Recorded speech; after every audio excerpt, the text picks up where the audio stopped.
Hi friends, welcome to my channel. ಇದು Harshi vlogs. ನನ್ನ ವ್ಲಾಗ್ಸಲ್ಲಿ ಇವತ್ತು ನಾನು ನಮ್ಮ ಹಳ್ಳಿಗೆ ಹೋಗ್ತಾ ಇದ್ದೀವಿ, ನನ್ನ ಹಸ್ಬೆಂಡ್ ಮನೆಗೆ. ಸೊ ಇವತ್ತು ಮನೆ ದೇವ್ರ ಪೂಜೆ ಇತ್ತು, ಪೂಜೆ ಮಾಡಿಸ್ಬೇಕಿತ್ತು. ಸೊ ಹೋಗ್ತಾ ಇದ್ದೀವಿ. ಹೋಯ್ತಾ ಆನ್ ದ ವೇ ಟೀ ಕುಡ್ಕೊಂಡು ಚಳಿಗೆ ಬಿಸಿ ಬಿಸಿಯಾಗಿ ಒಂಥರ ಈ ಬೆಳಗ್ಗೆ ಹೋಗೋದು ತುಂಬ ಚೆನ್ನಾಗಿರುತ್ತೆ. ಬೈಕ್ಗಳು ಮಾತ್ರ ಸಕ್ಕತ್ತಾಗಿರ್ತವೆ ಈ ಸೈಡ್ ಬರೋದು. ಸೊ ಹಾಗೆ ಟೀ ಕುಡ್ಕೊಂಡು ನೇಚರೆಲ್ಲ ನೋಡಿಕೊಂಡು ಸ್ವಲ್ಪ ತಲ್ಲೇ ಇದ್ದು ಆಮೇಲೆ ಊರ ಕಡೆಗೆ ಹೊರಟು. ಯಾವಾಗಲೂ ನಾವು ಊರಿಗೆ ಹೋಗುವಾಗ ಆಲ್ಮೋಸ್ಟ್ ಬೆಳಗ್ಗೆನೇ ಹೊರಟು ಬಿಡ್ತೀವಿ. ನಾವು 6 ಗಂಟೆಗೆ ಮನೆ ಬಿಟ್ಟರು ಊರಿಗೆ ಹೋಗೋಷ್ಟರಲ್ಲಿ 9:30 10 ಗಂಟೆ ಆಗುತ್ತೆ. ಸೊ ಇಲ್ಲಿಂದ ಅಲ್ಲಿಗೆ 1-2 ಅವರ್ ಬೇಕು. ಸೊ ಹೋಗ್ತಾ ಸ್ಟಾರ್ಟಿಂಗ್ಗೆ ಜಲಗೀರಮ್ಮ ದೇವಸ್ಥಾನ ಸಿಗುತ್ತೆ ನಮ್ಮೂರಿಂದ ಸ್ವಲ್ಪ ಮುಂದೆಗಡೆ. ದೇವಸ್ಥಾನ ನೋಡಿಕೊಂಡು ಕೈ ಮುಕ್ಕೊಂಡು ಹಂಗೆ ಮುಂದೆ ಹೋಗ್ತಾ ಇದು ನಮ್ಮ ತೋಟ, ಸ್ವಲ್ಪ ಮಾವಿನ ತೋಟ ಮತ್ತು ಸ್ವಲ್ಪ ತೆಂಗಿನ ತೋಟ ಇದೆ. ಸೊ ಹಾಗೆ ಮುಂದೆ ನಮ್ಮ ರೋಡ್ ಸೈಡೇ ಇರೋದು ಅದು ಹೊಲ. ಮನೆಗೆ ಬಂದು ನಮ್ಮ ಹಳ್ಳಿ ಮನೆ ಇದು. ಯಾವಾಗಾರ ನಾನು ವೀಡಿಯೋ ಮಾಡಾಕ್ತೀನಿ. ಕೋಳಿ ಕುರಿ ಮೇಕೆ ಎಲ್ಲ ಇದೆ. ಸೊ ಮನೆಗೆ ಹೋಗಿ ಎಲ್ಲ ಎತ್ತಿಟ್ಟು ಮುಖ ಕೈ ಕಾಲು ತೊಳ್ಕೊಂಡು ಯಾರಿಗೆ ದೇವ್ರು ಕರೆಸಿದ್ರು. ಸೊ ನಾವು ಹೋಗಿ ಮಡ್ಲಕ್ಕಿ ಕೊಟ್ಟು ಪೂಜೆ ಮಾಡಿಸ್ಕೊಂಡು ಬಂದು ಮಧ್ಯಾಹ್ನ ಊಟ ಇದೆ. ಸೊ ಮನೆಗೆ ಬಂದು ಕೋಳಿ ಎಲ್ಲ ಕುಯ್ಕೊಂಡು ದೇವಸ್ಥಾನಕ್ಕೆ ಹೋಗ್ಬೇಕಲ್ಲ. ಸೊ ಎಲ್ಲ ರೆಡಿ ಮಾಡ್ಕೊತಾ ಇದ್ದು. ದೇವಸ್ಥಾನಕ್ಕೆ ಇದು ನಾನ್ ವೆಜ್ ದೇವರು. ಸೊ ಇಲ್ಲಿಗೆ ಕುರಿ ಕೋಳಿ ಮೇಕೆ ಎಲ್ಲ ಕೊಟ್ಟು ದೇವ್ರ ಕೆಲಸ ಎಲ್ಲ ಮಾಡ್ತಾರೆ. ಸೊ ನಾವು ಸಿಂಪಲ್ಲಾಗಿ ಕೋಳಿ ಕೊಟ್ಬಿಟ್ಟು ಪೂಜೆ ಮಾಡಿಸ್ಕೊಂಬರ್ತೀವಿ.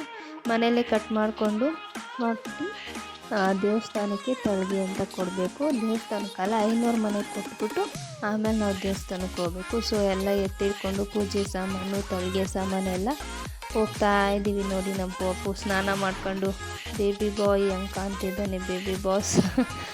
ಅವನಿಗೆ ಮುಡಿ ಕೊಟ್ಟಿದ್ದು ಅತಿಲಕಮ್ಮ ದೇವಸ್ಥಾನಕ್ಕೆ. ಇದು ಈ 3 ದೇವರು ನಮ್ಮ ಮನೆ ದೇವರು, ಅತಿಲಕಮ್ಮ, ಜಲಗಿರಿ ಅಮ್ಮ, ಇದು ಬೆಟ್ಟದ ರಂಗನಾಥ ಸ್ವಾಮಿ ಅಂತ. ಹೋಗ್ತಾ ಇದ್ದೀವಿ ದೇವಸ್ಥಾನಕ್ಕೆ. ಮನೆಗೆ ಹೋಗಿ 500 ಮನೆಗೆ ತಳಿಗೆ ಕೊಟ್ಟು ಹೋಗ್ತಾ ಇದ್ದೀವಿ. ಈ ಹಳ್ಳಿ ಕಡೆ ಎಲ್ಲ ನೇಚರು ಮತ್ತು ಹೊಲ ಗದ್ದೆ ಎಲ್ಲ ನೋಡೋಕ್ಕೆ ತುಂಬಾ ಚೆನ್ನಾಗಿರುತ್ತೆ. ಸೊ ಇದು ಈ ಥರ ಎಲ್ಲ ಕಾಡು ಸೆಕ್ಷನ್ ಥರ ಇದೆ. ಒಳ್ಳೆ ಬೆಟ್ಟದ ಕೆಳಗಡೆ ಈ ಥರ ಇರೋದು, ಬೆಟ್ಟದ ಮೇಲೆ ದೇವಸ್ಥಾನ ಇರೋದು. ಸೊ ಹೋಗ್ತಾ ಇದ್ದೀವಿ. ರೋಡ್ ಒಳ್ಳೆ ಯಾವ ಥರ ಇದೆ. ಈ ಥರ ಎಲ್ಲ ಅದು ಹೆಂಗೆ ರೋಡ್ ಮಾಡ್ತಾರೆ ಬೆಟ್ಟದ ಮೇಲೆ ಅನ್ನೋದೇ ಡೌಟು. ನೋಡಿ ಎಷ್ಟು ಚೆನ್ನಾಗಿ ಮಾಡಿದ್ದಾರೆ ರೋಡೆಲ್ಲ. ಫಸ್ಟು ನಡ್ಕೊಂಡು ಹೋಗ್ಬೇಕಿತ್ತಂತೆ ಬೆಟ್ಟದ ಮೇಲೆ ದೇವಸ್ಥಾನಕ್ಕೆ. ಸೊ ಈಗ ರೋಡ್ ಮಾಡಿದ್ದಾರೆ. ಹೋಗ್ತಾ ಇದ್ದೀವಿ. ದೇವಸ್ಥಾನ ಮಾತ್ರ ಮೇಲೆ ಹೋದರೆ ಸೂಪರಾಗಿರುತ್ತೆ ನೋಡೋಕ್ಕೆ. ಹೋಗ್ತಾ ಇದ್ದೀವಿ ದೇವಸ್ಥಾನಕ್ಕೆ. ಈ ರೋಡಲ್ಲಿ ಹೋಗ್ತಾ ಡೌನಲ್ಲಿ ಈಗ ಆಂಜನೇಯ ದೇವಸ್ಥಾನ ಇದೆ. ಫಸ್ಟು ರಂಗನಾಥ ಸ್ವಾಮಿ ದೇವಸ್ಥಾನಕ್ಕೆ ಪೂಜೆ ಮಾಡಿಸಿ ಆಮೇಲೆ ಕೆಳಗಡೆ ಹೋಗಿ ಆಂಜನೇಯ ಸ್ವಾಮಿ ದೇವಸ್ಥಾನ ಪೂಜೆ ಮಾಡಿಸ್ಬೇಕು.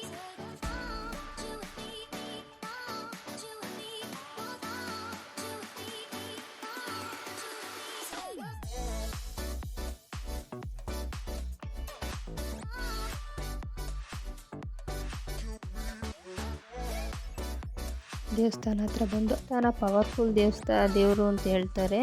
ತುಂಬಾ ಜನ ಇರ್ತಾರೆ ಇಲ್ಲಿ ಮಾತ್ರ. ಶನಿವಾರ ಭಾನುವಾರ ಬಂದ್ಬಿಡ್ತು ಅಂದರೆ ದೇವಸ್ಥಾನದಿಂದ ಕೆಳಗಡೆ ದೇವ್ರ ಕೆಲಸ ಮಾಡ್ತಾರೆ.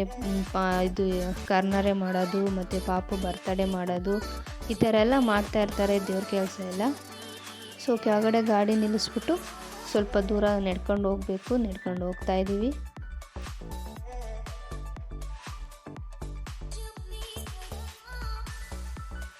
ಯಾರೋ ದೇವ್ರು ಓಡಿಸಿದ್ರು.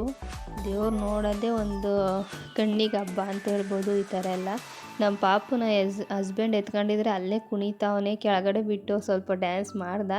ಸೊ ದೇವ್ರು ಹೋಯ್ತು. ನಾವು ದೇವಸ್ಥಾನದೊಳಗೆ ಹೋಗ್ತಾ ಇದ್ದೀವಿ ಪೂಜೆ ಮಾಡಿಸ್ಕೊಂಬರೋಕ್ಕೆ ಅಂತ. ತುಂಬಾ ರಶ್ಶು. ಒಳಗಡೆ ಹೋಗಿ ಆಚೆ ಬರೋ ಅಷ್ಟರಲ್ಲಿ ಉಸಿರು ಕಟ್ದಂಗೆ ಆಗ್ಬಿಡುತ್ತೆ. ಇದೇ ಶ್ರೀ ಬೆಟ್ಟದ ರಂಗನಾಥ ಸ್ವಾಮಿ ದೇವರು. ಯಾರಿಗೆ ಗೊತ್ತು ಈ ದೇವರು? ಯಾರು ಬಂದಿದ್ದೀರಾ ಕಮೆಂಟ್ ಮಾಡಿ. ಸೊ ಪಾಪುಗೆ ಇಲ್ಲಿ ಬಂದಾಗೆಲ್ಲ ತಾಯ್ತ ಕಟ್ಸ್ತೀವಿ.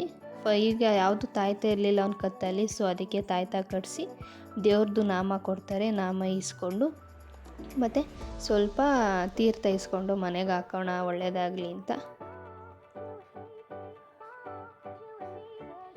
ನೋಡಿ ಆಚೆಯಿಂದ ನೇಚರ್ ನೋಡೋಕ್ಕೆ ಏನು ಸಕ್ಕತ್ತಾಗಿ ಕಾಣುತ್ತೆ. ಅಲ್ಲೆಲ್ಲ ಕಾಣಿಸ್ತಿದೆಯಲ್ಲ ಪೆಂಡಾಲ್ ಹಾಕಿರೋದು, ಅಲ್ಲಿ ದೇವ್ರ ಕೆಲಸ ಮಾಡ್ತಾರೆ. ಇಲ್ಲಿಂದ ಕೆರೆನೂ ಕಾಣುತ್ತೆ. ಯಾರಿಗೆ ಕಾಣಿಸ್ತು ಕಮೆಂಟ್ ಮಾಡಿ ನೋಡೋಣ. ಈ ದೇವ್ರಿಗೆ ಬಾಗಿಲಿಲ್ಲ, ಬಾಗಿಲಿಲ್ದಲೇ ಇರೋವಂಥ ದೇವರು. ಏನೋ ಇತಿಹಾಸದಲ್ಲಿ ಹೇಳ್ತಾರೆ ಆ ಕೆರೆ ದೇವ್ರಿಗೆ ತಂಗಿ ಅಂತೆ, ಆ ಕೆರೆಯಲ್ಲಿ ದೇವರಿದೆಯಂತೆ. ಸೊ ಬಾಕ್ಲು ಹಾಕ್ದಾಗ ನನ್ನ ತಂಗಿ ನೋಡಬೇಕು ಅಂತ ದೇವರು ಬಾಕ್ಲನ್ನ ಒದ್ದಿರೋದು. ಸೊ ಅದಕ್ಕೆ ದೇವಸ್ಥಾನಕ್ಕೆ ಬಾಕ್ಲಿಲ್ಲ. ಸೊ ಪೂಜೆ ಎಲ್ಲ ಮಾಡಿಸ್ಕೊಂಡು ತಳಗೆ ಈಸ್ಕೊಂಡು ಮಳೆ ಸ್ಟಾರ್ಟ್ ಆಯಿತು. ಇನ್ನು ಸಣ್ಣಗೆ ಬರ್ತಿದೆಯಲ್ಲ ಅಂತ ಹಾಗೆ ಹೋದೋ. ನೋಡಿ ಮೋಡ ಹೋಗ್ಕೊಂಡಿರೋದಕ್ಕೆ ಕೆಳಗಡೆ ಸಕ್ಕದಾಗಿ ಕಾಣಿಸ್ತಿದೆ ವ್ಯೂಸ್ ಮಾತ್ರ. ಮೋಡ ಎಲ್ಲ ಮುಚ್ಕೊಂಡಿದೆಯಲ್ಲ. ಈ ಮಳೆಗಾಲದಲ್ಲಿ ಒಳ್ಳೆ ಚಿಕ್ಕಮಂಗ್ಳೂರು ಬಂದಿದ್ದೀವೇನೋ ಅನ್ನಿಸ್ತು, ಅಷ್ಟು ಸಕ್ಕದಾಗಿ ಕಾಣಿಸ್ತಿತ್ತು.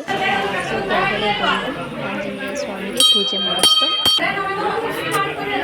ಮೇಲೆ ಹೊರಡ್ಸಿದ ದೇವ್ರನ್ನ ಮಳೆ ಬರ್ತಿತ್ತು ಅಂತ ಈ ದೇವಸ್ಥಾನದೊಳಗಡೆ ಕುಂಡ್ರಿಸಿದ್ರು. ಪೂಜೆ ಎಲ್ಲ ಮಾಡಿಸ್ಕೊಂಡು ಆಚೆ ಬಂದು ಇನ್ನೂ ಜಿಟಿ ಮಳೆ ಬರ್ತಾ ಇತ್ತು. ಥರ ಚೆನ್ನಾಗಿರುತ್ತೆ ಮಳೆ. ನೋಡಿ ಆ ಸೈಡ್ ಜನ ನಿಂತಿದ್ದಾರಲ್ಲ, ಅಲ್ಲಿ ಕುಂಡ್ರಿಸಿದ್ದಾರೆ ದೇವ್ರನ್ನ. ಇಲ್ಲೇ ನಮ್ಮ ಪಾಪು ಬರ್ತಡೇ ಮಾಡಿದ್ದು, 1 ವರ್ಷದ ಬರ್ತಡೇ. ನಾವು 2 ಮರಿ ಕೊಯ್ದು ಜೋರಾಗಿ ಮಾಡಿದ್ದು. ಆವಾಗಿನ್ನೂ ನಾನು ಚಾನಲ್ ಓಪನ್ ಮಾಡಿರಲಿಲ್ಲ, ಅದಕ್ಕೆ ಯಾವುದು ವೀಡಿಯೋ ಮಾಡಿ ಹಾಕಿಲ್ಲ. ಸೊ ಎಲ್ಲ ಮುಗಿಸ್ಕೊಂಡು ಪೂಜೆ ಎಲ್ಲ ಮನೆಗೆ ಹೊರಟು ಬಂದು ಬರ್ತಾ ರೋಡ್ ಸೈಡಲ್ಲೆಲ್ಲ ಕುರಿ ಮಂದಿರು ಕುರಿ ಇಟ್ಕೊಂಡು ಹೋಗ್ತಾಯಿದ್ರು. ಇಷ್ಟೊಂದು ಕುರಿನ ಅದು ಹೆಂಗೆ ನಿಭಾಯಿಸ್ತಾರೋ. ಆದರೂ ಹಳ್ಳಿ ಕಡೆ ಎಲ್ಲ ಬಂದಾಗ ಈ ಥರ ನೋಡೋಕ್ಕೆ ಚೆನ್ನಾಗಿರುತ್ತೆ. ನಮ್ಮ ಪಾಪು ಅಂತೂ ಅದನ್ನೇ ನೋಡ್ತಾ ಇದ್ದ. ಸೊ ಮನೆಗೆ ಹೋಗಿ ದೇವ್ರ ಪ್ರಸಾದ ಎಲ್ಲ ಇಟ್ಟು ಊಟಕ್ಕೆ ಕರೆದಿದ್ರಲ್ಲ, ಸೊ ಊಟಕ್ಕೆ ಬಂದಿದ್ದು. ಊಟ ಮಾತ್ರ ನಾನ್ ವೆಜ್ ಊಟ ಸಕ್ಕತ್ತಾಗಿತ್ತು. ಈ ಥರ ಎಲ್ಲ ದೇವ್ರ ಕೆಲಸ ಮಾಡೋದು ಊಟ ಎಲ್ಲ ಚೆನ್ನಾಗಿರುತ್ತೆ. ಸೊ ಊಟ ಎಲ್ಲ ಮಾಡಿಕೊಂಡು ಮನೆಗೆ ಬಂದು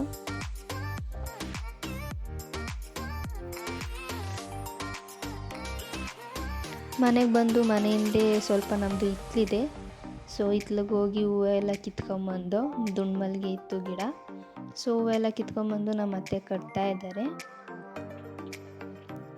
ಕಟ್ಟಿದ್ದೆಲ್ಲ ಮುಗಿಸ್ಕೊಂಡು ನಾವು ಸಂಜೆ ಹೊರಟು ಬಂದು. ಆದರೆ ಪಾಪುನ ಬಿಟ್ಟು ಬರೋದಿತ್ತಲ್ಲ, ಅದೇ ನನಗೆ ತುಂಬ ಬೇಜಾರಾಯಿತು.